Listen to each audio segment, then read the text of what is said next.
Hey there, welcome to the video. My name is Jesse Lewis. I've been performing at fundraisers for the since 2007, and something caught my eye. I've probably taken part in more fundraisers than most people will ever experience. I have over 1,000 of these things in my back catalog, and I want to give you a guide to actually have a good fundraiser.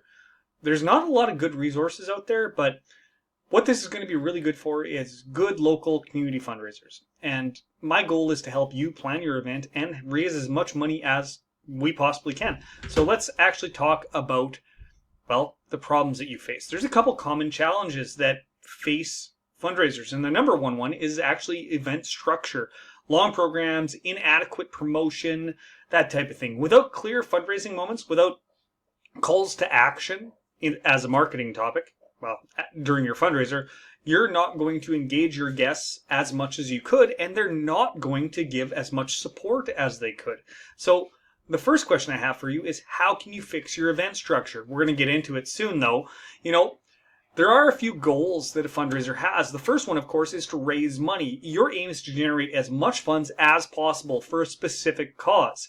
There's also something else. There's a guest experience, because if you don't focus on your guest experience, why would guests come back in the first place next year?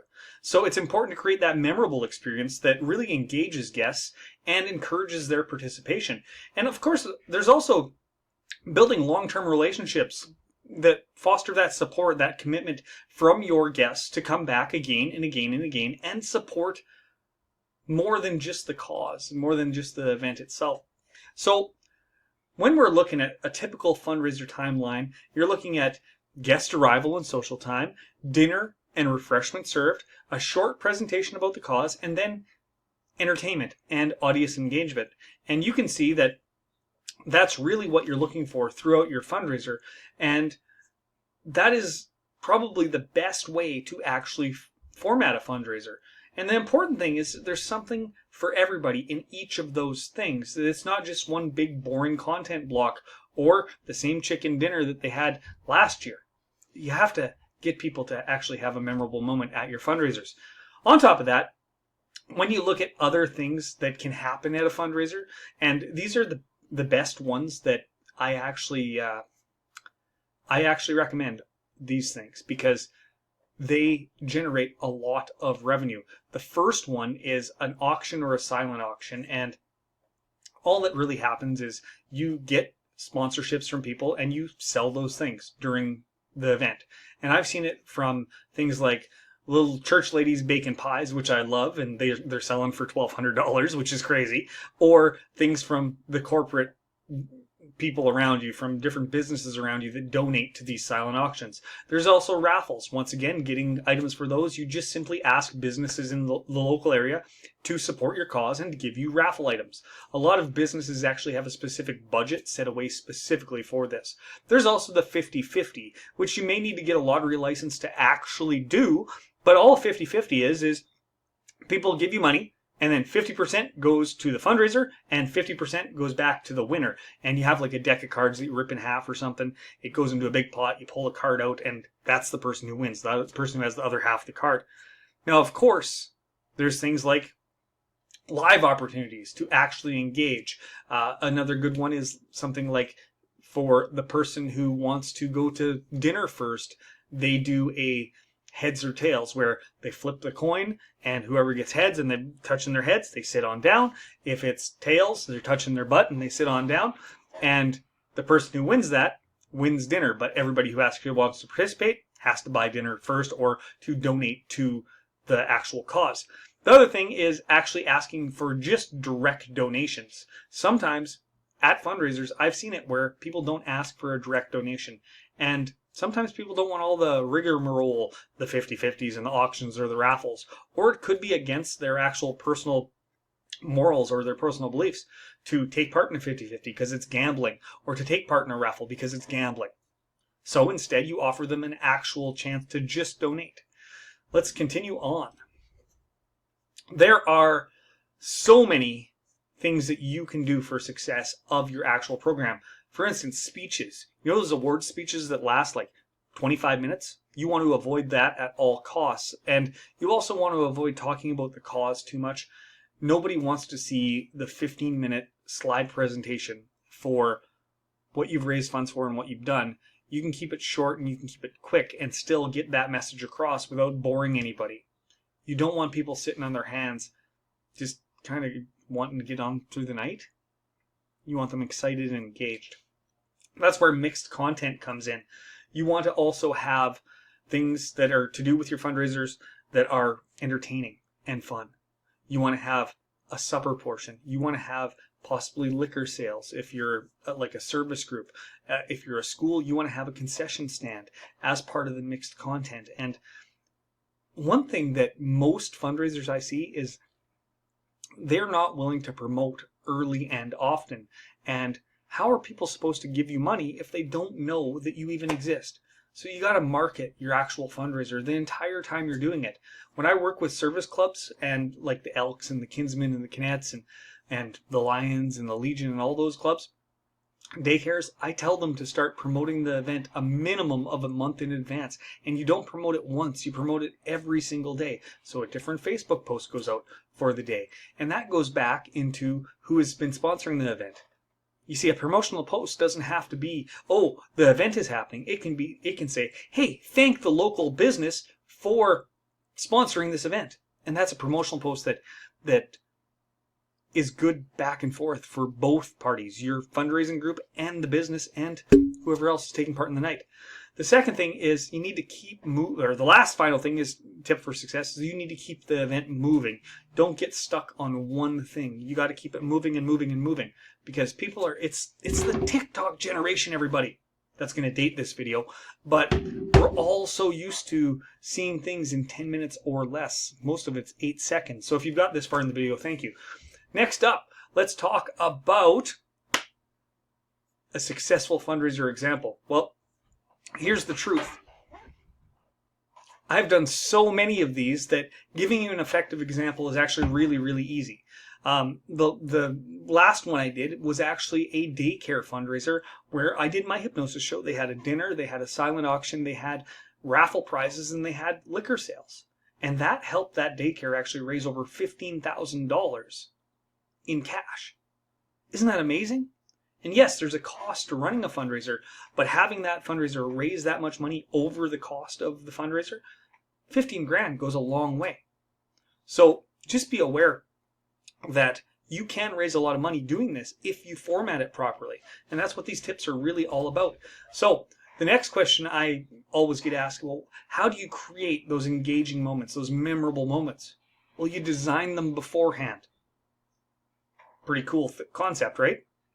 So you think about how is your dinner going to affect people? What is going to be your centerpiece? What is going to raise the most funds? What is something that maybe you can repeat next year without having an extra added cost?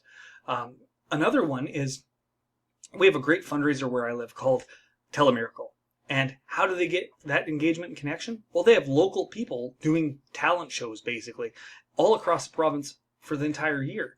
And those people get to go on television. So they're bringing donations from those people, from those communities, and that's presented live. That's extremely engaging and extremely memorable.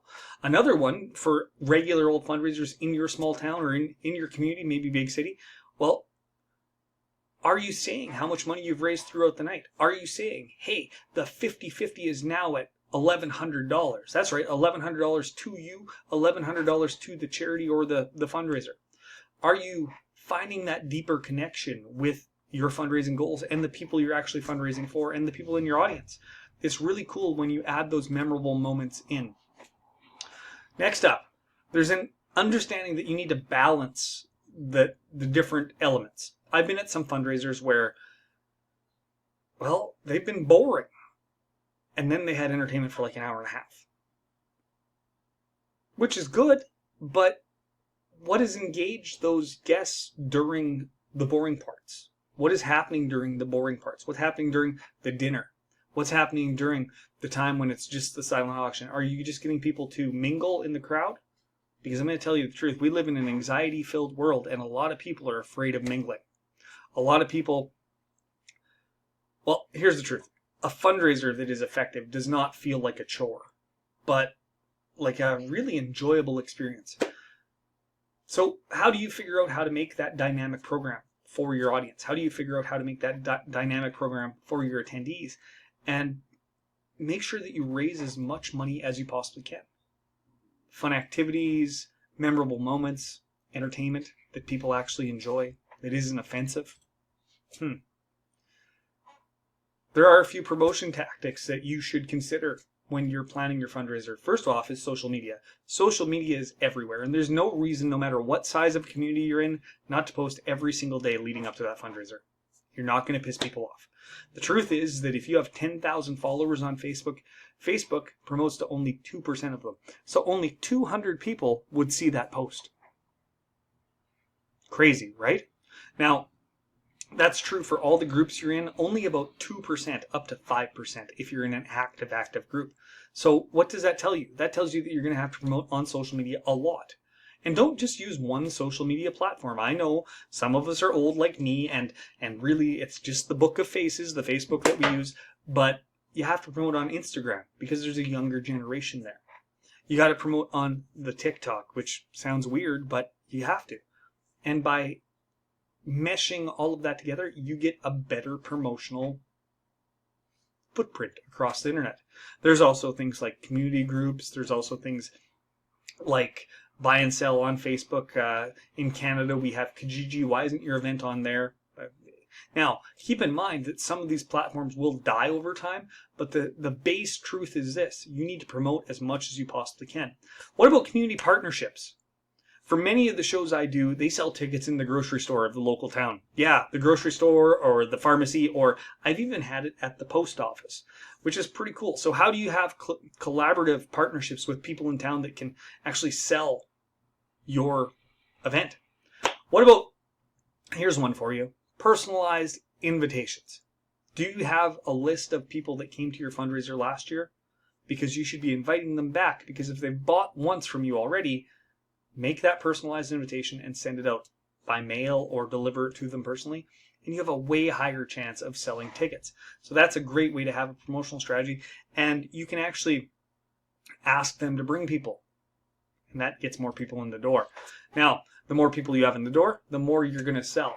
There is a few ways to measure success beyond the funds raised. Guest satisfaction. Are you asking your attendees, hey, was this a good event? What about community connections? Have you built ongoing relationships to raise more funds next year? Sometimes it's not just about raising funds. It's actually about awareness of the actual thing that you're fundraising for. Just getting community awareness and involvement sometimes is the goal. What about volunteer recruitment? For instance, I'm very lucky. My spouse runs the museum here in town, and well, she's not technically my spouse, but we've been together 5 years, so she might as well be. So she runs the museum in town, and at every event they do, they're always trying to get that volunteer recruitment because volunteers are hard to come by. So you try to get the volunteers. And of course, the final metric that you always want to gauge by is financial success. Was the fundraiser actually financially successful? That's the big one. Because if it's not successful, you lose money. So how do you actually make money during that fundraiser? You got to answer that for yourself. Now, this is the final slide.